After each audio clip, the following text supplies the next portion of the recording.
¿Qué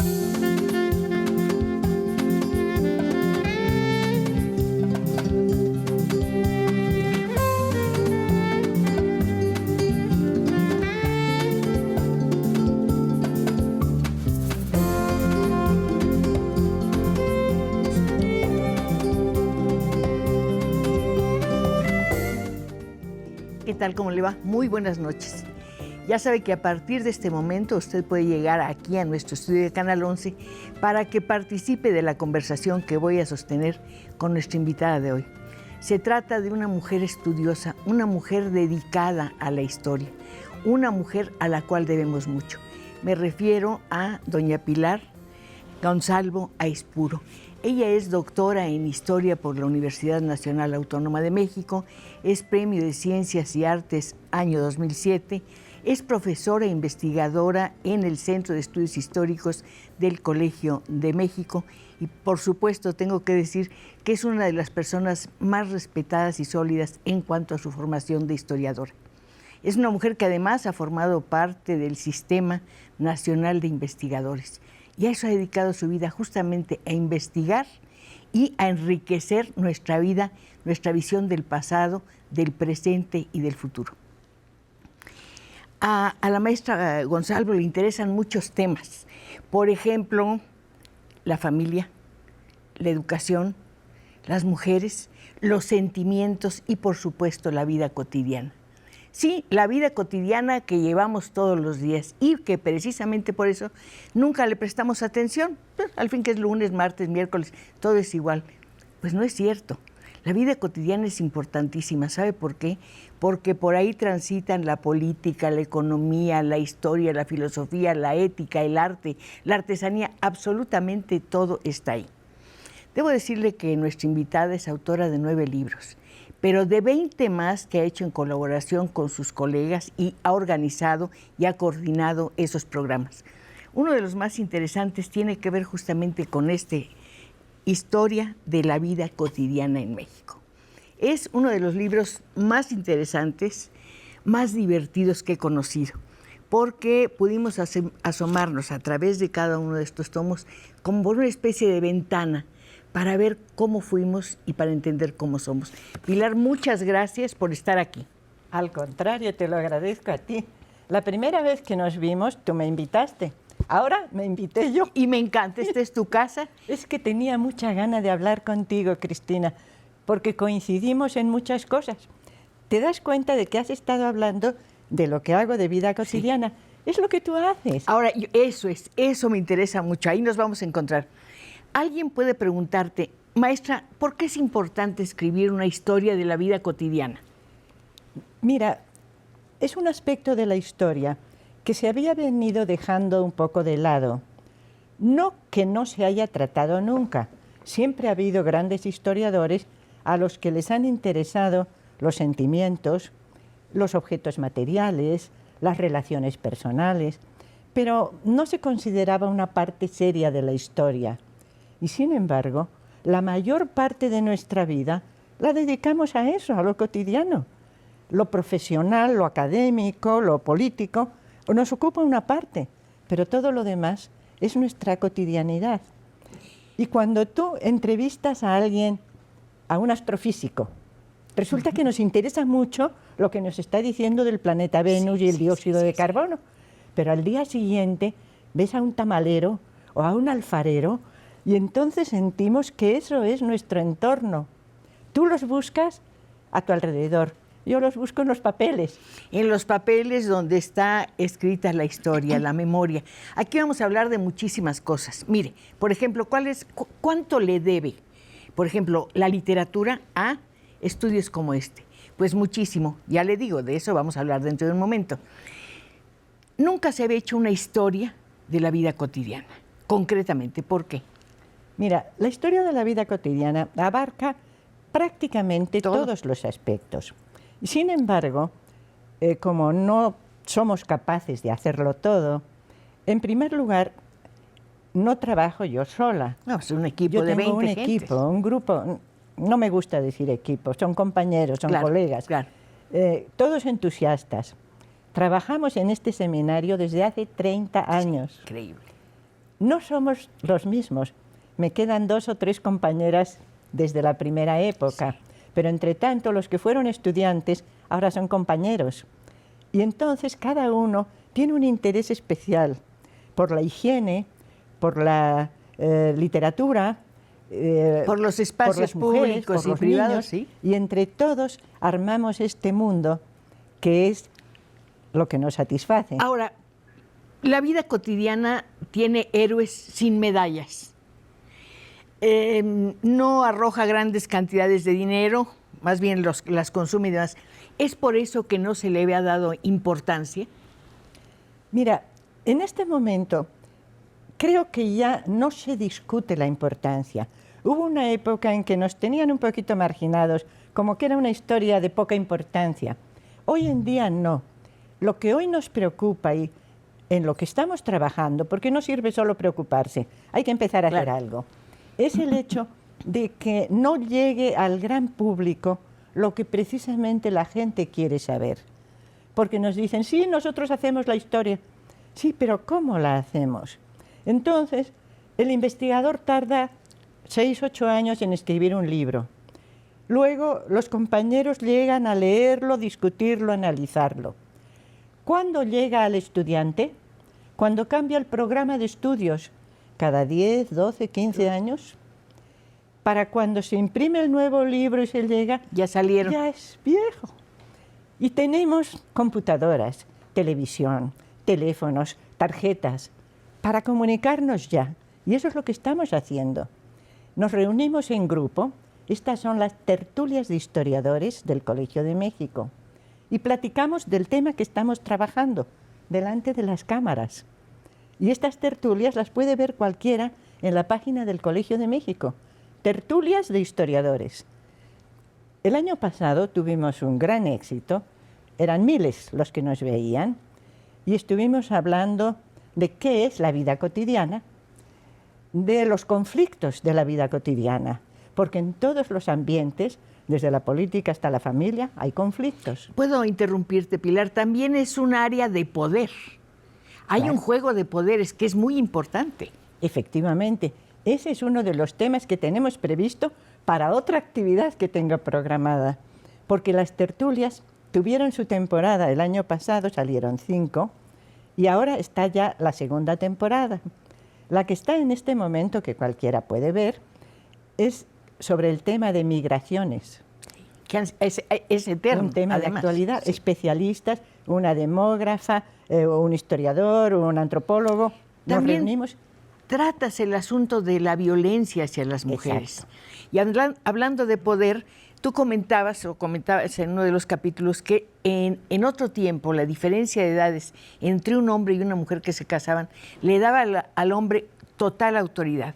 Y la mujer, cuando era maltratada, pedía perdón, se disculpaba y decía, es que solamente soy una pobre y miserable mujer. Esa frase te da un panorama de la vida de las mujeres en el siglo XIX y o sin XVIII. embargo, nosotros hemos rescatado a muchas mujeres que no se callaron, que no se resignaron, que no se aguantaron. Bueno, al caso máximo, a que mataron al marido, a la que en la plaza pública del pueblo sacó a su marido junto con la suegra, o sea, la madre de ella, le bajaron los calzones. O sea, hay de todo. Tenemos mujeres, pero muy violentas, muchas, la mayoría, calladitas, tranquilas, hacían lo que querían. Yo creo que hay un espíritu conspirativo entre las mujeres. Yo le decía a un amigo, cuando veas que a la cocina de tu casa se meten 4 o 5 mujeres, no entres, Sí. porque estamos conspirando. Efectivamente. También hemos visto en ocasiones los espacios de las mujeres. El lavadero. La cocina. Era un espacio de mujeres en el cual hacían cualquier cosa, hablaban y los hombres ahí no tenían nada que hacer. La cocina. En las cocinas hoy tenemos que ir rápidamente a calentar el congelado. Antes era una larga estancia donde venían las vecinas, las amigas, colaboraban. La cocina era otro espacio. La costura. Ya las señoras encopetadas bordaban o hacían encajes. Y leían, porque las señoras, en cuanto aprendían a leer en las ciudades, son dos mundos distintos, Sí, el campo y sí. la ciudad. Eso es importante, luego Exacto, lo vemos. pero en las ciudades, las señoras y la gente media también podían ir a la escuela de amiga. Sí, ahora, Pilar, una cosa. ¿A las mujeres se les permitía leer lo que querían o había una censura? Porque decían, es que esta mujer se ha vuelto mala, entre comillas, porque lee muchas novelas. Sí. Bueno, creo que lo que hoy nos parece tan esencial, en aquel momento no lo imaginaban. Uno de mis últimos libros se refiere a la imposible igualdad, porque las mujeres no podían, ni ellas ni ellos, por supuesto, pensar en hacer lo mismo que los hombres. Bueno, era imposible. No lo imaginaban, No, para nada. era algo que no se pensaba. Entonces, ellas se conformaban con su lugar, pero sabían explotarlo, sabían negociar esa posición que tenían. Además tenían el arma de la maternidad. Ah, claro, ellas eran las que cuidaban a los hijos.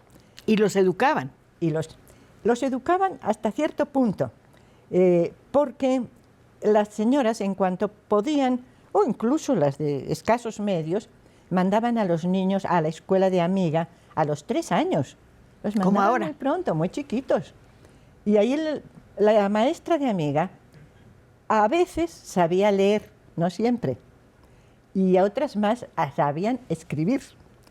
Pero lo que sin duda enseñaban era el catecismo y la disciplina y algunos juegos y algunos, generalmente fábulas, mitos, que se perpetuaban y la gente aprendía cosas que hoy en día hemos tenido más o menos ahí en nuestra cultura popular, como el hacer ciertas labores, el expresarse de determinada manera, y lo hemos venido conservando. Y en muchos aspectos de la piedad, la religiosidad, la piedad que se atribuye siempre a las mujeres. Muy importante. En las casas de la ciudad, según leí, había los altares o una pequeña capilla. ¿Esos espacios eran únicamente para mujeres o también tenían acceso a ella los hombres?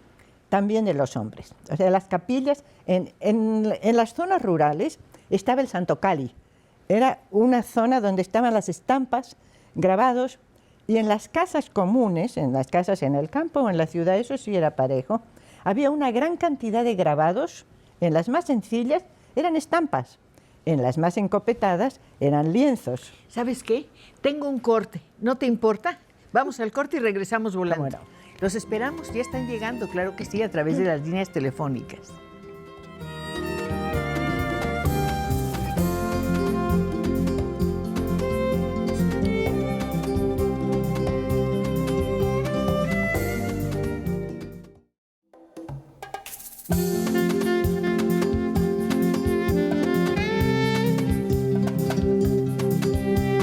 Bueno, una buena aclaración que le conviene mucho, mucho escuchar. Este libro, La vida cotidiana en México, está formado por 5 tomos. Pero la ventaja enorme, bueno, a mí me lo parece, es que uno puede comprar de uno por uno, no tiene que comprarlos todos. Es una edición del Colegio de México y del Fondo de Cultura Económica. La edición es magnífica realmente. Pilar, vámonos despacito porque creo que todo lo que tú nos puedas decir es importante. Dice, a mí me interesa hablar mucho de la educación. ¿Cómo ha evolucionado la educación entre nosotros? ¿Cómo ha evolucionado el qué? La educación. La educación. Eso es muy, muy importante, porque aquí estamos encontrando dos conceptos diferentes, educación e instrucción. Cuando hoy hablamos de educación, inmediatamente estamos pensando en un colegio, una escuela, un instituto, una universidad. Eso no era lo que se consideraba educación. ¿Se consideraba educación la urbanidad? Exacto, la urbanidad. Eso era. Libros de urbanidad donde decían cosas muy pintorescas. Preciosas. Hay uno del siglo XVI que se usó mucho, se usó en los hospitales Pueblo de Don Vasco de Quiroga, en que se dan recomendaciones. Es un libro dedicado a muchachos, varones, y les da, entre otras indicaciones, cuando hables con alguien, no debes mirar hacia los lados, debes mirarlo, pero no de frente a la cara, es falta de respeto, ni a los pies, que parece que ocultas algo, al pecho, si es un caballero. Otra recomendación era no ir a la cama sin prendas, Sí. Alguna prenda de vestir, porque puede ocurrir algo, una emergencia, un accidente. Tienes que salir corriendo, entonces no está bien que la gente te vea desnudo en la calle. Efectivamente. O no meter la corbata en la sopa, que también eso era muy importante, ¿no? Así que la educación consistía en los buenos modales, la cortesía, y no haría daño que hubiera un poquito de eso, Sería fantástico. porque facilitaba el trato, facilitaba la relación. Todavía, bueno, por lo menos hace 50 años, yo recuerdo que era relativamente frecuente entre gente del campo, gente sencilla, que empleasen unas expresiones de cortesía muy humanas, muy sencillas, no amaneradas, como el llamar niñas a las mujeres de cualquier edad, con un tono de cariño. Y todavía, en algunos de los que nos ayudan cotidianamente, hay ese tono de afecto. El señor que me guarda el coche y al que yo le pregunto por su salud y me llama por mi nombre. Son detalles de cortesía. Pero hay otra cosa muy bonita. Cuando somos casadas, pero ya no estamos casadas, ya somos Como tú y yo. Exactamente, nuestro marido no está, nos dicen ceñito. Ceñito. Para, ni eres señorita, ni eres señora, Exacto. eres ceñito. Y eso modifica la relación, que ya no es de subordinación, No, para nada. no es el que me hace un servicio, no, es mi amigo que me ayuda porque yo necesito de él como él necesita que yo le ayude también. Eso es lo que le da alma y eso es lo que recuperamos en la vida cotidiana. Ahora, la mujer que tenía educación era un ser revolucionario, subversivo, una persona que no podía ser tan fácilmente controlada. ¿No podría? No podía ser fácilmente controlada. Ah, no, por supuesto que no. El control se supone que era una sociedad totalmente rígida y severa, pero no era así. Había una movilidad social bastante fuerte, porque nosotros creemos que la movilidad es moderna, es democrática, pero incluso en las grandes democracias no es muy fácil ascender. Incluso en las estructuras más severas y más rígidas es posible ascender. Hay una diferencia. Y entonces, en aquella época, había gente, por ejemplo, mulatos en la universidad. No era fácil, no era para todos, pero entraban. Durante los primeros 100 años entraron todos, los que quisieron, los que pudieron. Las mujeres ascendían a través del matrimonio exclusivamente. Exacto, las mujeres influían a través de otra cosa. Ellas jamás en el estudio. Por supuesto sabemos que Sor Juana Inés de la Cruz fue una excepción. En los conventos había muchas mujeres que escribían, había contadoras, había músicas. Todo esto era reducido al mundo del convento. Lo más parecido a la vida académica que tenía una mujer era un convento. Y eso podía resultar muy severo. Y a propósito de conventos, tengo aquí una de mis sorpresas que tenía para ti. ¡Ay, qué maravilla! A ver. Son unos libritos que van a salir. Este todavía no está listo, porque no tenemos el ISBN. Es ¡Qué el que maravilla! cuenta la historia de una monja que tuvo un hijo con un fraile agustino. Fue un escándalo terrible, que cubrieron lo que pudieron, y un castigo brutal. Por eso en la portada tienes a la monja enrejada. Se llama Un caso criminal de oficio de la justicia eclesiástica. El autor es Antonio Rubial García, que ya ha colaborado contigo en otras Claro ocasiones. que lo justamente conoces, en este, por exactamente, y ha supuesto. trabajado ahí. Bueno, pues esto pertenece a esta colección que estamos sacando, en la cual, digamos que de los recortes que nos quedan de una investigación, hay un dato, hay una anécdota, un personaje que es muy llamativo, que amerita un estudio más largo que un capítulo, un artículo, pero no un libro de 2000 páginas. Entonces, estos libritos van dirigidos a estudiantes aficionados a la historia, licenciados, y tienen un apartado de la búsqueda de las fuentes. ¿Dónde me encontré el documento? ¿Lo busqué o el documento se me vino sin que yo lo buscara? Sí. Luego viene el contexto. A ver, ¿esto dónde sucedió? ¿En qué ambiente? ¿En qué medio sucedió?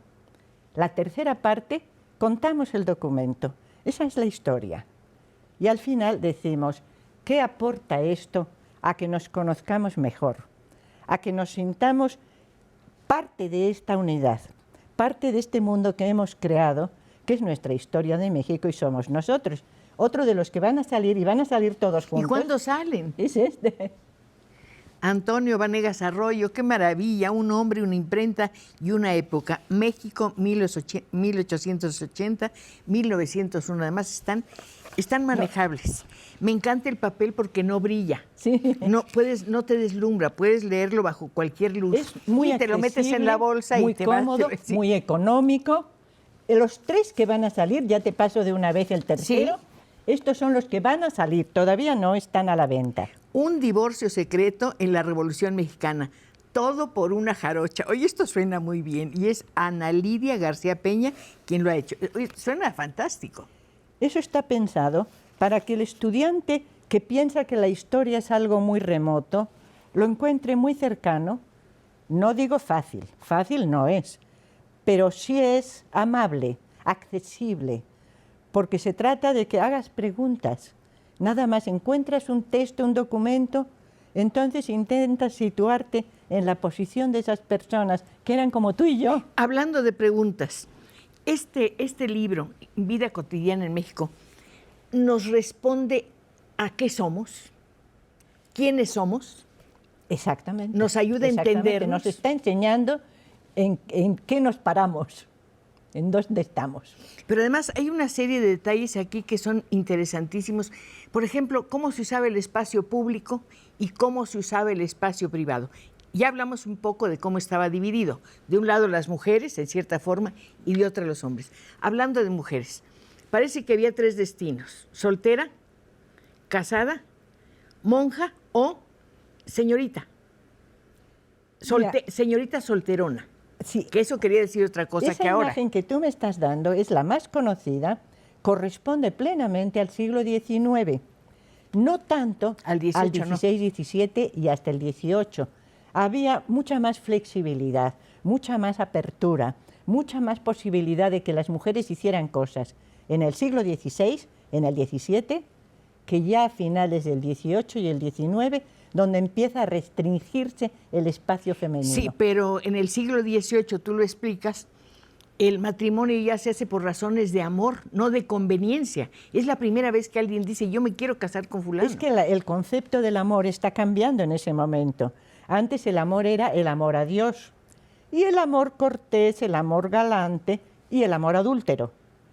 Pero que había bastante, por lo que vi. La idea de amor en el matrimonio, ese es el matrimonio burgués, es el amor burgués, eso es del 18 al 19. Y entonces cambia la situación, porque en el siglo XVII, en la Ciudad de México, vuelvo a insistir que no es lo mismo una ciudad que una ciudad eso es pequeña importante, que el campo. sí. En el siglo XVII, según las parroquias, era diferente.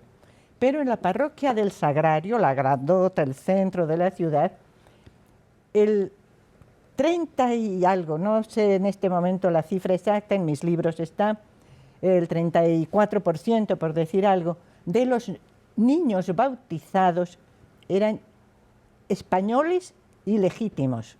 Estoy hablando de españoles, hijos de españolas. Si se trataba de hijos de mulato o de morisco, de mestizo, entonces en vez del 32 sería el 34 al 35%. Hasta el 50% los hijos de los esclavos. Los indios eran los que tenían menos, 17 o 18% de ilegítimos. Entonces te das cuenta de que la idea de casarse y tener hijos legítimos no era una necesidad ni siquiera para las españolas. Pero además tú explicas otra cosa. Si una mujer se iba con un hombre y se embarazaba, la perdonaban porque ella decía, bueno, él me dijo que me fuera con él porque nos íbamos a casar. O sea, el membrete de matrimonio lo purifica todo, aunque te cases con 8 meses de embarazo. Había de todo, tenían todas las posibilidades. Las señoras más encumbradas, esas tenían que guardar las formas. Guardar las formas, que no quiere decir que tuvieran una castidad absoluta. Hay una anécdota muy interesante que cuenta un jesuita de una señorita de buena familia que cayó enferma y preocupaba mucho a su familia. Les preocupaba porque la enfermedad duró 9 meses. Y ya llegó un momento en que estaban asustadísimos, entonces llamaron al sacerdote, llamaron a un jesuita. Llegó el jesuita y efectivamente la señorita estaba gritando de dolor. Él pidió que llegase una muchacha a ayudar, que se fuera el resto de la familia, que se encomendase a la Virgen de los Dolores, claro, a quien si no. Y cuando nació la criatura, el jesuita la envolvió en su capa, salió de la casa y se la entregó a una india que estaba en la puerta. Y la señorita se casó con el pretendiente que su familia le había asignado y todos quedaron contentos. Así veían las cosas. Es de un convencionalismo. Además, todo era por encima un poco, ¿no? Cubrir las formas. Era lo más importante. Pero hablábamos de la diferencia entre la vida en el campo y la ciudad. En el campo era totalmente distinto. Es distinto el espacio. Es distinta la relación que tienes con la divinidad o con la religión. Es distinta la función de las mujeres. La función... ¡Ay! Más mujeres y más cortes. Ahorita regresamos, Pilar, del corte.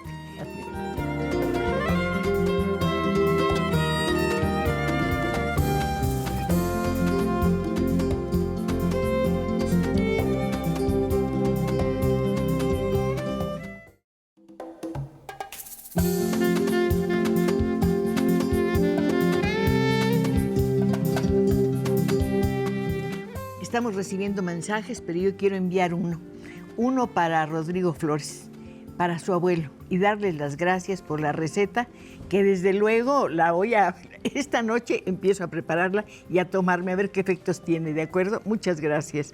Leti Rojo dice, quiero felicitar a Cristina y a Pilar, que están sensacionales. ¿Qué te parece? Profesora Graciela Arroyo, muchas felicidades a Canal 11 por esta excelente conversación con dos damas extraordinarias. Cristina hoy se ve muy guapa con un vestido que va muy bien con su personalidad. Muchísimas gracias. Alberto Recendis le mando un saludo y un abrazo a la señora Pacheco. Felicidades por su programa y a la historiadora también porque hace una gran labor. De verdad, formar ese equipo de compañeros, de colegas, haber trabajado tanto en la investigación, haber llevado todas estas cosas al papel, es algo muy valioso. Ahora, yo hice una pequeña lista de las cosas, pequeñísima, que usted puede encontrar aquí.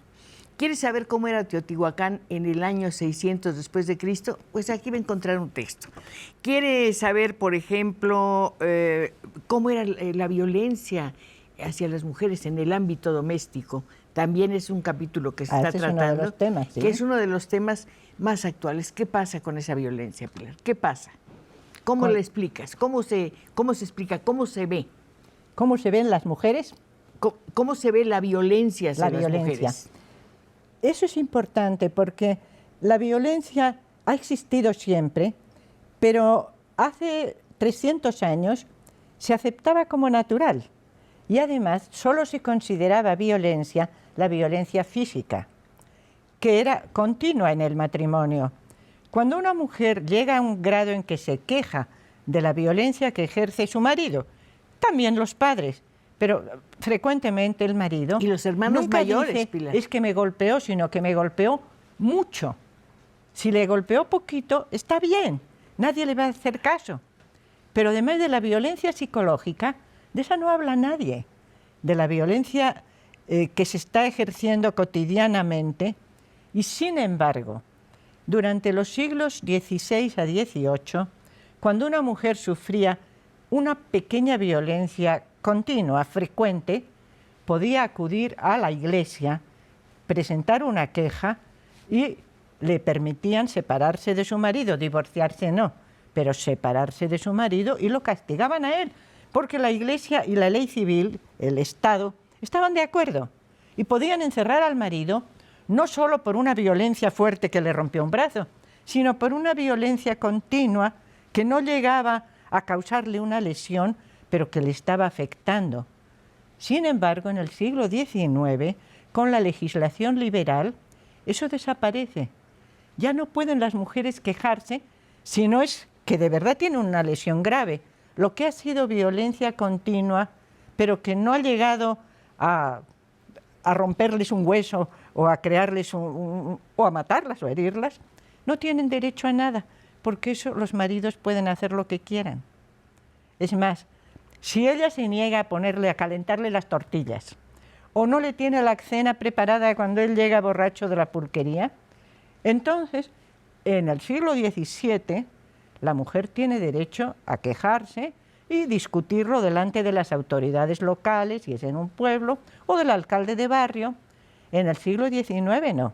En el siglo XIX el marido puede llamar al alguacil y decirle: mi mujer se está comportando mal, tiene que llevarla, y durante unos días la pueden tener encerrada en un obraje trabajando hasta que el marido decida si quiere presentar una demanda o ella decida que quiere regresar con su marido, a que la siga golpeando. Entonces, no creas que la situación ha ido cada vez un poquito mejor. No, a veces mejor y a veces peor. Estábamos hablando de la condición de las mujeres en el campo y en las ciudades, Pilar. Sí, es diferente. Sin embargo, en el campo lo que siempre ha privado ha sido los usos y costumbres.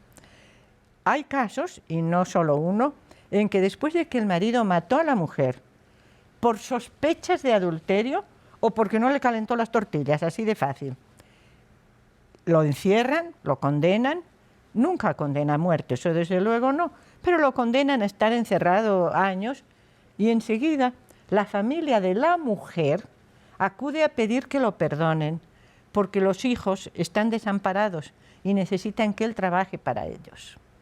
Entonces se pide, porque la familia ofendida, los padres, los hermanos y los hijos de esa mujer asesinada, piden que liberen al marido, que liberen al culpable, porque la familia depende de él. La condición de los niños, completamente sometidos, no hay opinión. Los hijos han estado más abandonados que las mujeres, peor todavía, porque las mujeres sí tenían defensa en la iglesia, como te he dicho, sí las defendían. Los niños, como el que enredaron en la cobija y los sacaron a la calle, no tenían una entidad, no se les daba mayor importancia, salvo cuando eran familias que querían perpetuar el linaje, que querían que vivieran los hijos. La mortalidad infantil era elevadísima, elevadísima. Yo trabajo mucho en notarías, en el archivo de notarías, y cuando leo los testamentos, yo tuve 7 hijos y viven 2. Sí. Tuve 5 y vive 1. O muchos, no vive ninguno, no ha sobrevivido ninguno, no sé cuántos tuvieron. Alguien comentaba que se tienen muchos hijos, por ejemplo, en el campo, porque son tantos los que se mueren que hay que tener 1, 2 o 3 para que ayuden el trabajo. ¿Es así? De por sí no es como antes se creía, que tenían todos los hijos, que podían ser 20 o 30, no. Eran pocos los que nacían, no eran tantos, por distintas circunstancias de salud sobre todo. Y de higiene. Si la mujer no se cuidaba después del parto, si tenía una infección, no eran tan numerosos. Es muy raro encontrar que hayan nacido más de 4 o 5, se encuentran algunos, pero luego de esos 4, 5, 6 sobrevivían 2 o 3. Eran afortunadas las familias, no solamente de clase pudiente, también familias más modestas en que los hijos podían sobrevivir y conservar la familia. En esta historia de la vida cotidiana hay un capítulo dedicado a los niños muertos. Hay un arte dedicado inclusive a los niños muertos. ¿El capítulo sobre? Los niños muertos. Los niños muertos, sí. Ese se refiere, es una época que ya no es la que yo trabajo más, a una costumbre pues que hoy nos parece un poco macabra, pero que entonces se consideraba una forma de respeto, veneración y cariño, de fotografiar o pintar. Por eso te digo que no es de mi época, yo trabajo época colonial, pero sí también sé de eso, en que se conservaba un recuerdo, generalmente era el dibujo como un exvoto, un cuadrito de los niños muertos, que hoy nos resulta muy impresionante, sí, porque no se trata del recuerdo del niño alegre, del niño contento, no, se trata del niño cadáver. Y así lo conservaba la familia. Y conservaba algo más, si se moría un niño que se llamara Manuel, por ejemplo, y nacía otro, le ponían Manuel otra vez, como para reponerlo, por lo menos en mi pueblo era usual. En realidad, nadie pensaba, quiero más, quiero menos. Era lo natural que las mujeres tuvieran hijos.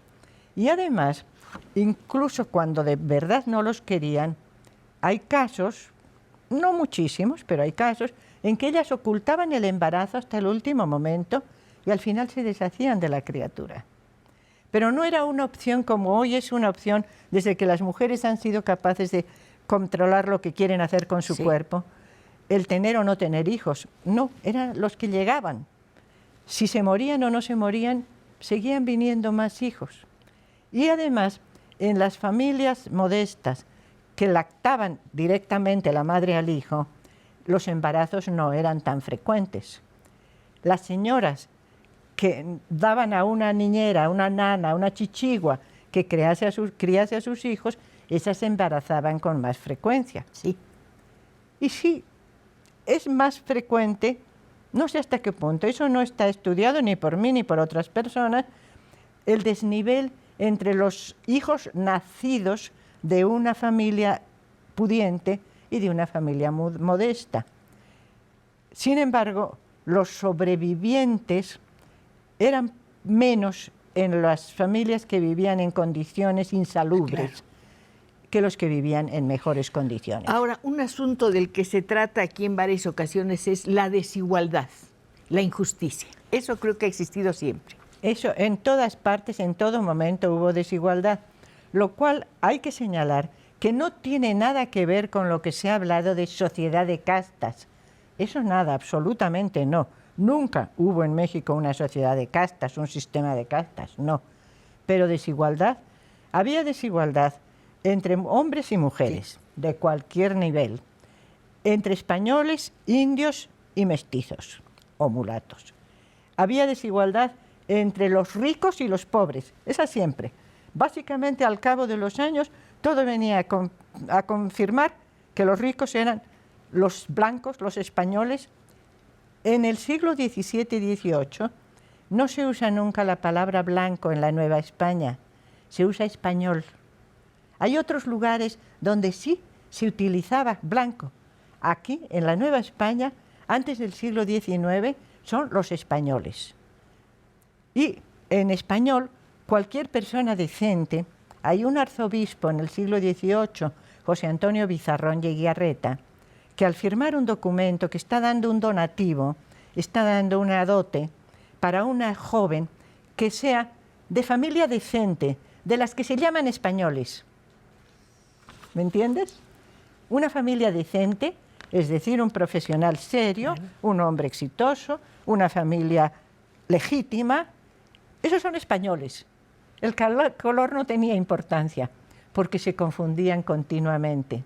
Hay un caso de dos muchachos, caciques indios de Michoacán, que llegan a la Ciudad de México a reclamar en la audiencia unos derechos y alguien los confunde con mulatos esclavos. Y tardan un tiempo en que vengan a reclamar y a decir, no son mulatos, no son esclavos, son caciques. Se confundían. No había una separación para nada. Pero de verdad es que cada capítulo es fascinante. Por ejemplo, la celebración, la idea de la celebración, cómo va cambiando con el tiempo. Bueno, modernamente ha cambiado todo. Sí. Entonces, lo que pasa es que ahora tenemos la tendencia a marcar unos esquemas que no corresponden a lo que sucedía antes, donde todo era más flexible y más permeable. Por ejemplo, la celebración del Día de Muertos. La celebración del Día de Muertos. Tiene sus flores, tiene su pan, tiene su ceremonia, tiene su altar. Eso es en noviembre. Pero ahora, un corte justo cuando llegamos a noviembre. Bueno, falta mucho para noviembre. Ahorita regresamos. Sí, efectivamente, el Día de Muertos es una tradición.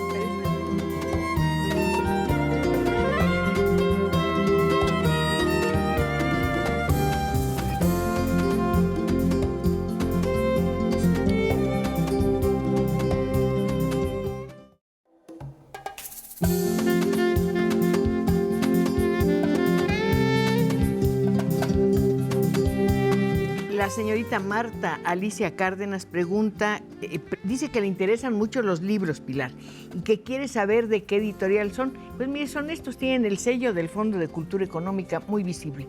Y ya le dije, puede comprarlos de uno por uno, no tiene que comprarlos todos juntos, porque si no serían un poco caros. Y de estos también, estos van a salir. Estos ya van a estarán salir dentro de un mes. Ah, maravilloso. Para la Navidad un buen regalo, ¿no? Concepción dice, estoy viendo el programa y estoy muy entretenida. Acostumbro ver el programa. Muchas gracias. Laura Celis, quiero felicitar a Pilar Gonzalvo por su exposición. Es un gran trabajo el mostrar la historia de la vida cotidiana.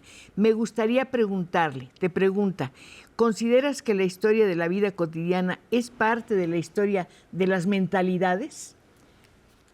No exactamente, pero desde luego tiene relación. Tanto la historia de las mentalidades como la vida cotidiana somos los herederos de la nueva historia que se hizo a partir de mediados del siglo XX. Y era la historia que estaba dándole voz a la gente que no la había tenido hasta ahora. Sin embargo, la historia de las mentalidades se cerró con unas reglas muy rigurosas.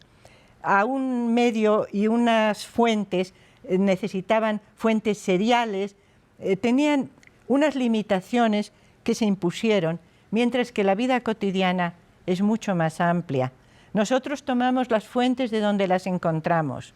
Te iba a preguntar hasta qué punto el periodismo colaboró o influyó o favoreció su trabajo. Mira, el periodismo es esencial para cualquier estudio del siglo XIX y XX. Es esencial porque está reflejando, por una parte, la realidad y por otra, lo que querrían que fuera la realidad. Porque muchas veces una mentira nos dice mucho más que una verdad. Y una fantasía, como las telenovelas, como las series, como las películas, no nos dicen cómo era la vida, nos dicen cómo querrían que hubiera sido la vida cotidiana. Pero el periodismo influye en los dos sentidos. Por una parte, influye en lo que pensamos, porque recuerda que uno de los eslogans de los periódicos era el periódico que informa y forma opinión. Exacto, claro. El periódico formaba a la gente, sí, y al mismo tiempo nosotros recibimos esa información y de ahí recomponemos, reconstruimos el mundo de esa época. En estos volúmenes es interesante también la mención a los ancianos, la mención al tiempo de vida de las personas. Hace muy poquito tiempo una mujer de 50 años estaba descartada. Hace más tiempo una mujer de 30 años era un desastre. Y un hombre de 50 ya era un anciano, estaba esperando a morir. Ha cambiado la figura, la presencia de los viejos en la sociedad y en la familia, Pilar. Y esto se ve aquí. Todo ha cambiado, y no diría yo que ha cambiado a mejor. Ha cambiado sencillamente, sí, porque las relaciones sociales, las relaciones humanas han cambiado también. Han perdido en unos terrenos y han ganado en otros. El hecho de que hoy podamos comunicarnos con tanta facilidad puede acercarnos, pero también puede alejarnos mucho. Porque es muy superficial. Exacto. Entonces, el teclear, en vez de mirarte a la cara y hablarte, es diferente. Hoy en día hay muchos estereotipos y al mismo tiempo cosas que antes guardábamos, no digo que en secreto, pero con discreción, ahora se ventilan, se airean. Además, en voz muy alta en la calle. Eso llama la atención. Las personas cuentan su intimidad a gritos, como si los demás no escucháramos. Así es. Ahora, en un mensaje de 30 palabras, ¿cómo vas a expresar un sentimiento o una reflexión? Ese es un tema que a nosotros nos importa mucho, porque cuando intentamos escribir, y hemos escrito bastante, sobre el amor, el miedo, la ansiedad, todos esos temas relacionados con los sentimientos, nos damos cuenta de que los sentimientos no han cambiado o no han cambiado mucho. La expresión de los sentimientos es la que ha cambiado. Claro, claro. Yo estoy segura de que había muchos matrimonios que eran muy bien avenidos y muy felices. Esos no dejan huella. Los que dejan huella, son los que tienen pleito. Sí. Pero si en un testamento encuentro una frase como a mi querida esposa que me atendió en estos años, eso es el colmo del amor. No dice nada más que eso. Pero también los epitafios, los que leemos en las tumbas, hay algunos muy grandes. Exacto. Porque supo llorar conmigo y cosas por el estilo. Siempre lo recordaré, ¿no? Siempre lo recordaré. Y, en cambio, hay un testamento de una señora que lleva varios años viuda, 10, 15 años viuda, y dice que está viviendo con su hermano, al cual le deja todos sus bienes, porque con él ha disfrutado enormemente su viudez. Por fin la señora se liberó y disfrutó su Sacamos viudez. conclusiones. Esa expresión me llamó la atención, lo estás diciendo todo. Además, volviendo a la figura de los viejos, tú decías, o decían en el libro, el concepto de la vejez es una cosa cultural. Sí. Por un lado, y por otro, antes tenía una función el viejo o la vieja, los ancianos, contar la vida de la familia. Ahora no importa. No, efectivamente, eso es uno de los cambios que hemos tenido y que para gente de mi generación, Era que es muy remota, importantísimo. es una pérdida. Sí. Y siento que para más gente lo es, porque también es frecuente que los jóvenes nos busquen, nos pregunten y se interesen por lo que hacíamos antes. Que les gusta saber que las cosas no eran igual. Pero también el concepto de antes es curioso. Puede ser que no les interese 1950. Para ellos eso es remotísimo. Pero no hace tanto tiempo. ¿Qué era antes? Sí. ¿Dónde empieza antes? ¿Ayer? Mira, si vemos la cantidad de películas, novelas y series de televisión que dicen basado en hechos reales, te darás cuenta que a la gente le interesa saber cómo pasaban las cosas. Claro. No es que no les importe, pero es que ahora no hay nada que puedas ver o leer que no te diga que está basado en hechos reales. Hace un momento hablábamos de lo que le debe la historia al periodismo. Ahora digamos cuánto le debe el arte, la literatura, el cine, la pintura a la historia. Creo que en realidad son inseparables. Me acuerdo de que cuando estaban poniendo los créditos me pusieron como escritora siendo historiadora, porque efectivamente si los historiadores no somos capaces de hablar en un lenguaje sencillo, como el que acostumbramos, Sí, como el que sí. se disfruta, nos estamos distanciando. En realidad somos los mismos. Escribimos historias y nosotros nos preocupamos de que esas historias tengan un cierto nivel de credibilidad o de certeza. La realidad no la vamos a conocer nunca. En cambio, el novelista puede echar a volar su imaginación. En realidad, imaginación tenemos que tenerla nosotros también. Los historiadores El novelista también. tiene fantasía. El novelista puede crear. Nosotros tenemos que unir los retazos que tenemos, convertirlos en una historia. Y ahí necesitamos imaginar la relación. Si tengo dos compañeros españoles que en un momento compran una esclava y 2 años después llegan al mismo escribano, afortunadamente, y uno de ellos dice, yo quiero pagar mi parte y quedarme con la esclava y con la cría. Como si fuera Tenemos que una leer vaca entre con- líneas. claro. ¿Por qué quiere él quedarse claro. con la que ya ahora es la madre de su hijo? Sí. Si no echamos un poquito de imaginación, los documentos no dicen nada. La historia, Clío, es como ese sapo del cuento de la princesa y el sapo, ¿verdad? Mientras la princesa no le besa, el sapo no es un príncipe. El papel no es más que un papel garabateado hasta que la historia lo ilumina y lo convierte en historia. Además, hay cosas que la historia, con mayúscula, no nos cuenta, pero que aprendemos a entender en la literatura. Hace un momento tú y yo hablábamos de cómo, para saber cómo vivían los niños londinenses del siglo XIX, hay que leer a Dickens. Dickens te dice cómo eran explotados, cómo eran maltratados, qué comían, cómo estaban. Conoces todas esas historias que de otra manera no habríamos visto. Efectivamente, y todo eso son cosas que nos están hablando mucho de por qué nuestros padres, nuestros abuelos, obraron como obraron, actuaron como actuaron, los habían educado a ellos de una determinada manera. Todo eso nos está ayudando a sentirnos un poco más firmes en este mundo que está cambiando todos los días. Este mundo cambia todos los días, se nos está acabando el tiempo, pero hay 2 cosas de las que me importa mucho hablar. Las pulquerías en la Ciudad de México, que tenían una función muy especial, y los mercados. Los Mercados. mercados. Ese sí es un tema muy, muy interesante, porque los mercados mexicanos en particular han tenido sus características especiales y había reglas y había ordenanzas, y en los mercados, en primer lugar, había muchas mujeres, había muchas vendedoras en los mercados, también había hombres, Pero las ordenanzas del ayuntamiento muchas veces hablan para las marquesoteras, el bizcocho, el marquesote. El marquesote, que es delicioso. Eran mujeres, no estaba pensando en los marquesoteros, no, las marquesoteras.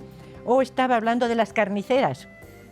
Había una carne que se vendía en la carnicería, pero había otra carne, o la pollería, eso la vendían en el tianguis. Eran dos niveles distintos. La carne de carnero, de res, esa se vendía en la carnicería, pero había otra que se vendía incluso cocinada, porque además en el mercado también se vendía comida cocinada. El virrey Bucareli dijo que todas las calles estaban llenas de comidas y que para entrar a palacio olía a frituras y eso se iba a acabar. Y que con él las ventas callejeras desaparecían. Si hubiera venido ahora, ¿qué haría? Se comería unos riquísimos tacos así al pasa. carbón en la calle. ¿Qué les parece? No veo nada. ¿Qué seña me están haciendo? ¿Que ya nos tenemos que ir tan pronto? Pues estamos en el mercado. Bueno, vámonos al mercado, Pilar, y vamos a dejar a este equipo aquí, ¿de acuerdo? Fue un placer escucharte. Espero que vuelvas muy pronto. A mí me encanta hablar Y gracias contigo. por hacer esto. Es maravilloso. No olviden, pueden comprar tomo por tomo. Cada uno es encantador. ¿Qué le parece si nos encontramos aquí el viernes? Ya sabe para qué, para seguir conversando. Hasta entonces, buenas noches.